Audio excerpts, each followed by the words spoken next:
애국 시민 여러분, 성도 여러분, 안녕하셨습니까? 성선하라 송은근 목사입니다. 오늘은 이 박근혜의 편지와 문재인, 김정숙의 비교라는 제목으로 한번 말씀드려보고자 합니다. 3년 4개월 가량 만에 편지 한 장으로, 박 전 대통령의 편지 한 장으로 많은 일파만파의 이제 현상이 나타나고, 박근혜는 온 국민의 최대 관심사가 아닐 수가 없습니다. A4 용지 서너 장 용지에 이렇게 많은 것을 영향력을 가질 수 있을까? 잘 절제되고 좋은 내용으로 쓴 그 편지라고 저는 생각합니다. 자연히 현 문재인 대통령과 또 김정숙 여사와 비교를 해보게 되는데요. 3년이 지난 즈음에 아울러 여성으로서 이렇게 부인도 함께 연상이 되어지고 비교되어지는 것은 어쩔 수 없는 것 같습니다. 첫째, 저는 평가하고 싶은 것은, 비교해보고 싶은 것은 그의 담백함입니다. 단정하고 담백한 것입니다. 또박 글씨체로 담백하게 쓰면서 화려한 수식어가 없고, 긴 내용으로 쓰지 않아도 무엇을 말하는지 그것을 선명하게 알 수 있도록 그의 그 단아한 그 성품이 이렇게 잘 엿보이는, 이렇게 클로즈업 되는 그런 그 인상을 받았습니다. 아버지의 박정희 아버지도 연상이 되는데요. 그 아버지에게서 그 연설도 많이 우리가 들었는데, 그 연설이 길게 늘어지는 것이 아니고 투박한 것 같지만은 꾸밈이 없는 단순한 그 음성들을, 그 연설들을 기억하고 우리가 하고 있습니다. 그런 것과 같이 들리게 생각이 되었습니다. 또 그의 어머니 유견수 역사도 생각이 났습니다. 많은 국민이 참 국모라고 그렇게 받들면서 그리워하고 좋아했던 그 영부인, 그 영부인은 참 목령과 같고 사슴과 같다고, 그의 그 죽음을 통해서 수많은 그 국민들이 땅바닥을 치면서 울었던 기억을 하고 있습니다. 10명의 영부인들 중에서도 가장 뭐니 해도 인기가 있었던 사람이죠. 우리의 내리의 그녀의 그 꾸밈 없는 한복을 늘 입으면서 올림머리를 했던 사치스럽지 않는 그런 그 단아한 그 모습이, 또 박근혜 대통령도 어머니를 닮으려고 많이 애를 썼던 것이 드러났습니다. 머리 올림도 보면 늘 그런 것을 보여주려고 했던 것이죠.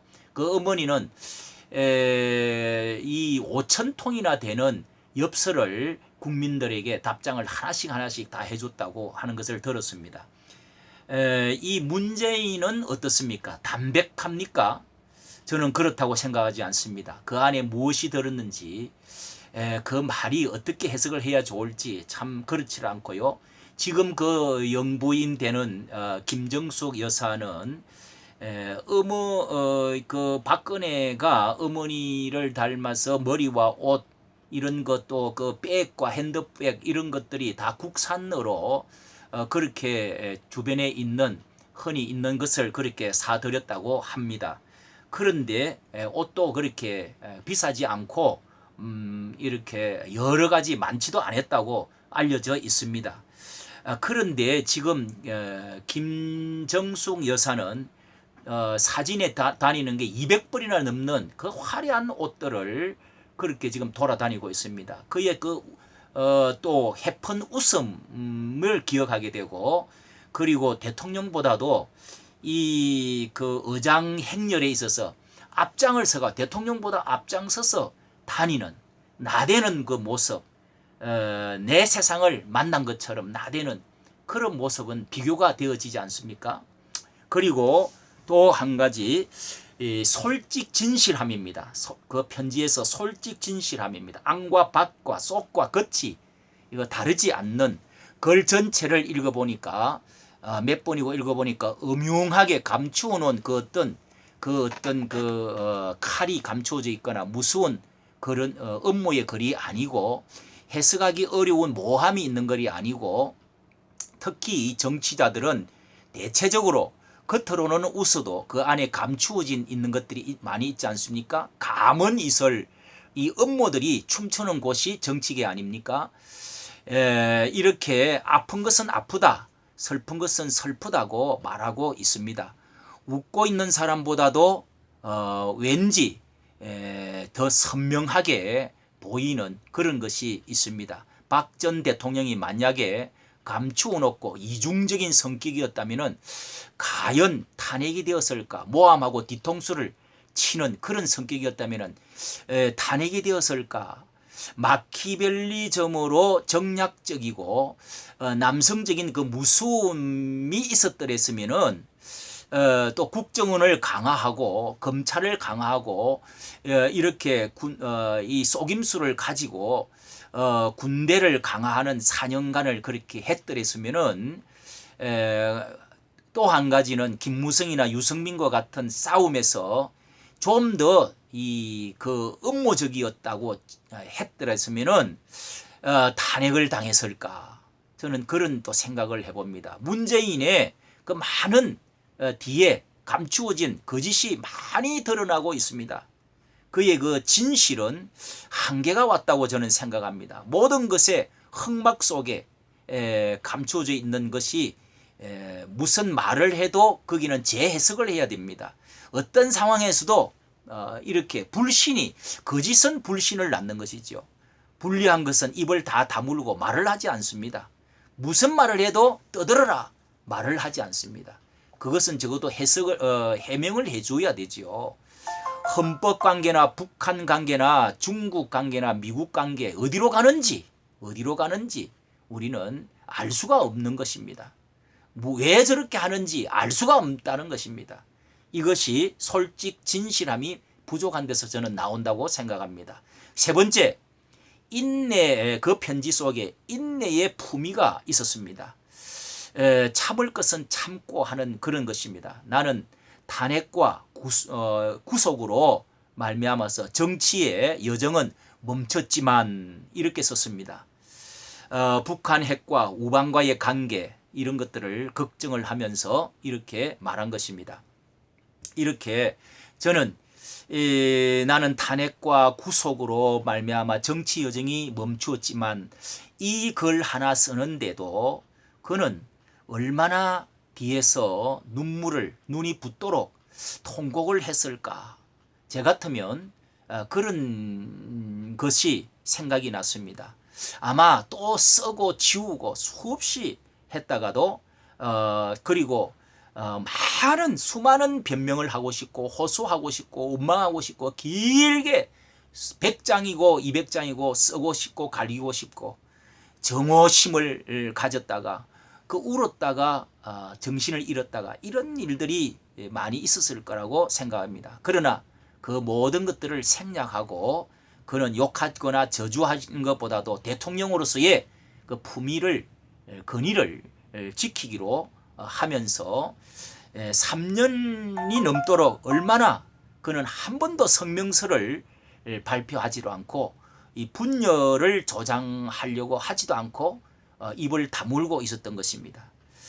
이런 대통령이 과연 초월하지 않고서는 과연 이런 대통령이 있을까? 저는 그런 생각을 합니다. 보통 사람 같았으면 벌써 화병이 나서 위장병이 나서 약한 몸에 들어 누워서 아마 목숨까지도 중병이 되어서 오락가락할 것이 아닌가 생각이 됩니다. 얼마나 굳굳하게 참고 견디고 그러면서 그는 기다리면서 어느 날인가 진실의 날이 돌아올 거라는 그런 것이 많이 묻어 있는 것 같습니다. 네 번째는 포용성의 그 대의 큰 뜻을 볼 수가 있었습니다. 예를 들어서 코로나 이 연병을 걱정을 하면서부터 나라 사랑에 대해서 자기 편의 그 태극기 부대에 대한 그 애정과 미안함을 표현하면서 그래도 대의를 따라야 된다. 미래통합당 큰 야당이라고 하면서 이 하나가 되라. 큰 야당과 하나가 되라는 그런 내용이 두 번이나 담겼습니다. 태극기에 대한 감사와 그 송구함, 미안함을 한편 말하면서 이것이 얼마나 큰 대인입니까? 이것은 어떻게 나라가 어떻게 되든지 간에 내 편에 서서 지금까지 그 추위와 더위를 악스팔트에서 그렇게 한 거 다 듣고도 이 들은 것이 확실히 드러나지요. 그러면서도 불구하고 대의를 가지고 큰 야당과 합치라고 말하는 것입니다. 전 국민을 아우리고 내 편만 생각하는 것이 아니고 더 큰 그림, 더 큰 미래를 위해서 하라고 하는 것입니다. 이런 때도 또 문재인을 한번 비교해 보게 됩니다. 철저히 적폐라는 이름으로 한 방향으로 그리고 이 나누어서 온 국민을 다 양편으로 나누어 가지고 한쪽만 인정하고 끌고 가는 그런 시간이 지금 벌써 3년 반이 흘렀습니다. 오직 한쪽 방향으로 내 사람만, 잡힌 사람만, 그런 사람, 철저히 사랑과 포용하는 특징이 아니라 이 세상의 모두들을 갈라치고 내 편이 아닌 사람은 죽도록 죽거나 말거나 개 돼지를 취급하는, 그리고 어떤 데는 말을 하지도 않는 이런 갈등을 지금 일으켜서 결국은 사람들이 이렇게 광화문에 광장에 튀쳐나오게끔 만드는 것입니다. 그리고 마지막으로 단호함과 용기가 또 있습니다. 많은 분들이 그렇게 그는 글을 썼습니다. 많은 분들이 무능하고 위선적인 독선적인 현 집권 세력으로 희망이 보이지 않는다고 사람들은 호소하고 있지만 이렇게 말을 했던 것입니다. 이 질타는 편가르기를 부추기기보다도 당연히 그는 우파의 그 사람으로서 사실 그대로 한 줄만 단호하게 말을 한 것입니다. 그것이 잔인한 것이나 사람들을 분열을 조장하기 위해서라기보다는 정당은 어쩔 수 없이 가감하게, 그러면서 또 한쪽은 이렇게 이야기했습니다. 지금 야당이 되어진 이제 그 미래통합당에 대해서 과감하게 싸우지 못하는 패스트 트랙 이런 것을 내어준 것을 말하는 거겠죠. 과감하게 싸우지 못하는 이 야당의 무기력한 모습을 본다는 이야기를 언급을 하면서 단호하게 꾸짖는 것도 잊지를 않았습니다.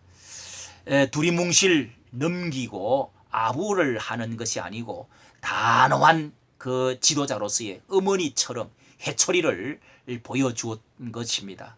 무섭게 후려치지 않으면서 어른처럼 꾸짖는 아버지와 같은 그런 질책, 그런 것들을 보게 되는 것입니다. 저는 여기서도 문재인의 그 비교를 해보게 됩니다.